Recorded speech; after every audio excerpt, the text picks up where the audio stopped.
this episode, I'm going to continue summarizing the quest lore for Borean Tundra. Now, if you missed the last episode, which was Chapter 1, then go ahead and check this link right over here. But if you're all ready to go, then let's go ahead and jump in and find out what's going on in World of Warcraft.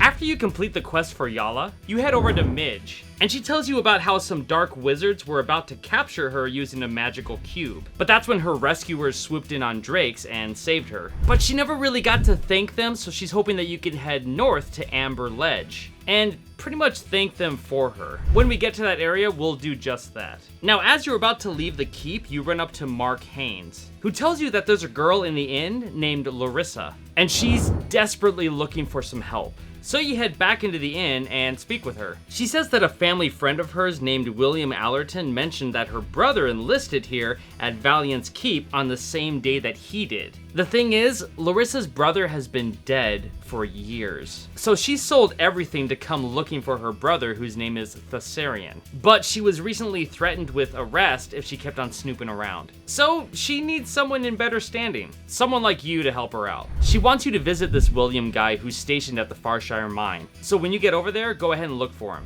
Now you run up to Airman Skyhopper, and he says that the Fizzcrank airstrip needs a lot of help. Something about the Scourge, Magnetar, and the pumping station. Seems like he's really kind of freaked out. But he wants you to speak with Fizzcrank Full Throttle when you get there. Now you head out of Valiant's Keep and make your way to the Riplash Strand. And when you get there, you speak with Karuk. He says that his people are dealing with the Kavaldir, which they call them Tuk Hariku, which stands for Walkers of the Fog. Kinda cool to know that little bit of information. But he says that the Kavaldir wiped out his entire village, including his father Aryuit. So by Tuskar law, he needs to seek retribution. But he's just a fisherman and he hasn't passed the test of manhood. So he can't really fight the Kavaldir, and was hoping that you could carry out his blood duty by killing 6 Skadir raiders and 6 Skadir longboatsmen. So you head down to the shore and kill the Kavaldir that need to be taken out. Once that's all done, you head back to Karuk. He says that you've done his people a great favor, but he's got one more thing to ask of you. Karuk tells you that his father was killed by the Kavaldir leader Gamil the Cruel, and he's located inside of a cave on the beach. So Karuk wants you to finish what you started and pretty much take him out. From here, you head back to the beach and make your way to the cave, killing Gamil the Cruel inside. Once that's all done, you return back to Karuk,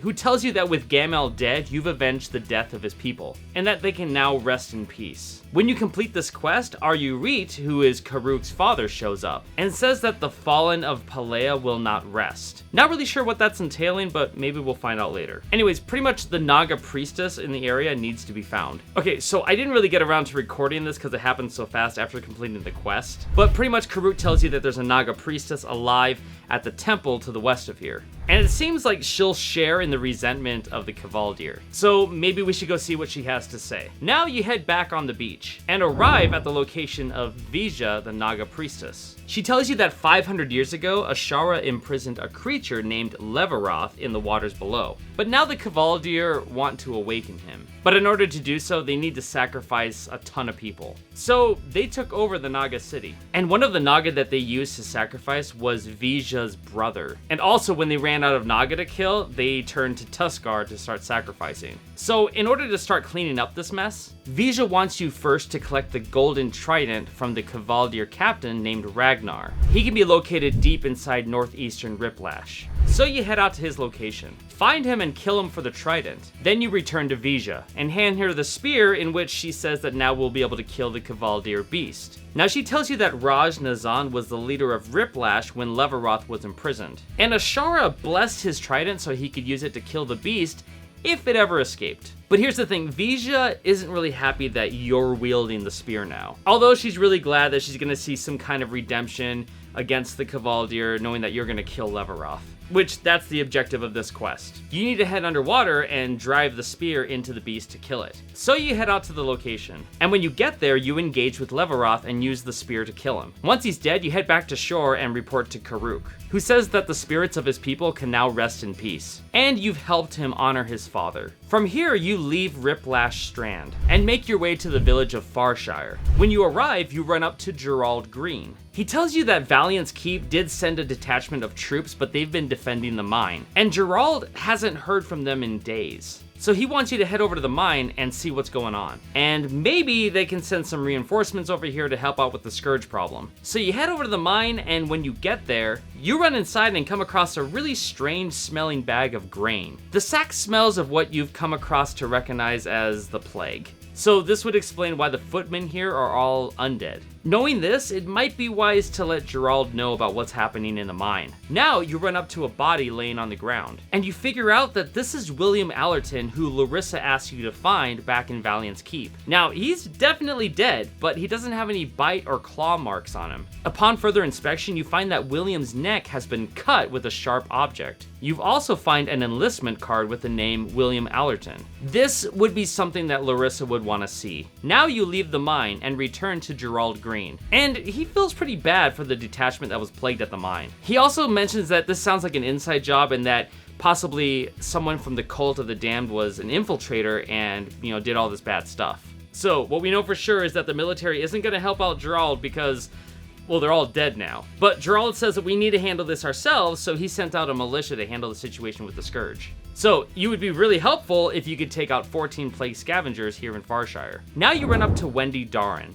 and she says that she heard you and Gerald talking about the grain and how he was plagued in the mine, which brings up a really good question, because if the cultists can poison the grain in the mine, then what's stopping them from poisoning the grain here out in the field in the town? Wendy says that they don't have enough time to sort through every single piece of grain to find out which one's bad, which one's good, so you basically need to burn everything. Because it would really suck if they were to survive this Scourge invasion and then just succumb to the plague later on because of some grain that they ate, which she has a really good point. So when you're out killing the Scourge, burn down the sacks of grain in the field. Lastly, you run up to Jeremiah Honning. Now, he used to be the one in charge of the harvest golems. And when the Scourge came and pretty much destroyed all of the fields and everything, it rendered the golems useless. But he thinks that he can rewire them to help fight against the Scourge. He just needs the manual, which is located in the burning building next to the mine. So if you can get that for him before it burns, then he can get started on working on that rewiring system. Now you head out into the field. Kill the Scourge that need to die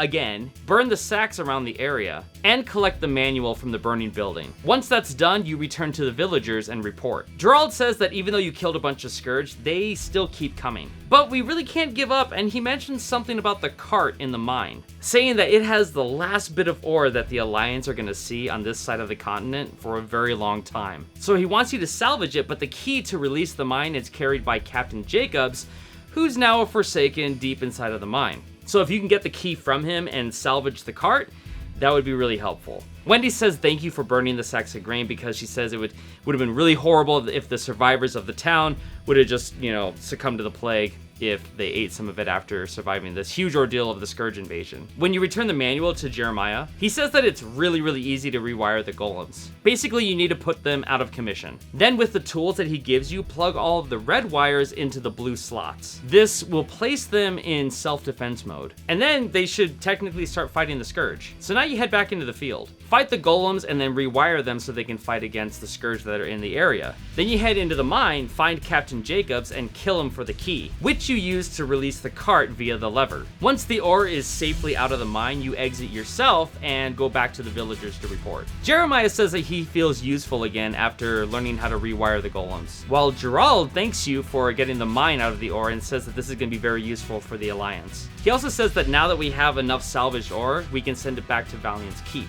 And he wants you to visit Hilda's Stormforge so that she can make some weapons out of it, because the Alliance are really going to need those weapons in the future. So now you make your way back to Valiant's Keep. Run up to Hilda and hand her the salvaged ore, which she's really surprised because they weren't expecting a shipment so soon, which kind of pushes her to ask, what's wrong? What's going on? So you tell her that Farshire is completely overrun with Scourge. And she says that we can't allow the civilians to lose their lands if they're willing to fight for it. Mentioning that the Alliance really doesn't have troops to spare right now, but she's got weapons she can send. And this ore that you've delivered was earmarked for new recruits, but she's able to make a couple more weapons for the villagers at Farshire. So she wants you to tell Gerald that weapons are on the way. Now you leave Valiant's Keep and return to Farshire to speak with Gerald. And he says that this is really exciting news because he was about to tell everyone here to start packing up your things. But now that the weapons are being delivered, Farshire has a fighting chance. So Gerald wants you to ring the town hall bell to rally any survivors in the area to that central location. That way his men can deliver weapons out to the people. So now you head out and run into the town hall. Ring the bell, which lets the people know to come get their weapons. And you witness them arming themselves in defense of their town. After that, you speak with Gerald. And he thanks you for aiding the people of Farshire and says that you're always going to be remembered. With that quest turned in, you complete the second chapter in the Borean Tundra storyline.